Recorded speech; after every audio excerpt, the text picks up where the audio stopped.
Жалғасын бүгін шығардым.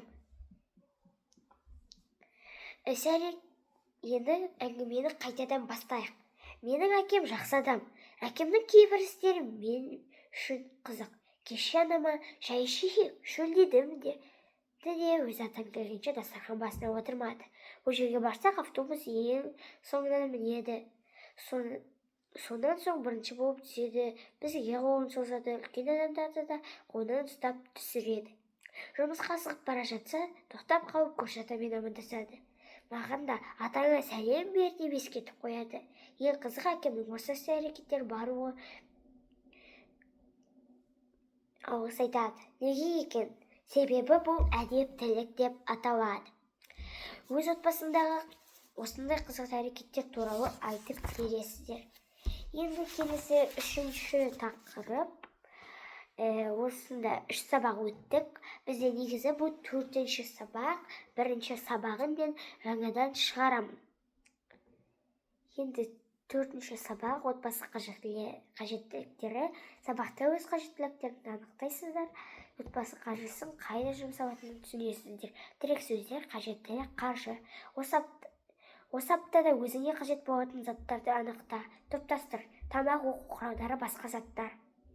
Бізге топ, білімді суретте берілген күртеше, өшіргіш, шана, телефон, ұялы, дәптер, қалам, тағам, су ішетін бөтелке және сүт.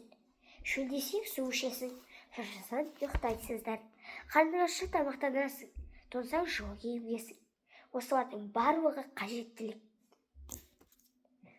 Отбасы мүшелерінің ортақ қажеттіліктері болады. Сенің қажеттіліктерді ата-анаң қамтамасыз етеді. Ата-ананың еңбекпен тапқан ақшасы отбасы қаржысын құрайды. Сатып алатын заттарды дұрыс таңдау отбасы қаржысын үнемдеуге көмектеседі. Қажеттілікте тағы нелер жатады? Оған көптеген заттар жатады. Отбасы қаржысын үнемдеуге қалай үлес қосар едің? Ол өздеріңізге байланысты. Отбасы қаржысын қайда жұмсалатынын зерттеу. Тағы қандай қажеттіліктерге қаржы жұмсалады? Суға жұмсалады, үйге, газға және жеңіл немесе автобус сияқты мәшинелерге. Енді мәтін. Әсем 2-ші сыныпта оқиды. Оның 2 ағасы бар. Әр жексенбіде әкесі балаларына 1 аптаға жететін ақша беретін еді. Бірде әкесі Қызылордаға іс-сапарға кететін болып, балаларына 2 аптаға жететін ақша берді. Әсем ақшаны тез жұмсап тастағанын байқамай қалды. Келесі аптада Әсем анасынан ақша сұрады. Қызым, әкең ақша берген еді ғой, деді анасы. Әсем үндемей қалды.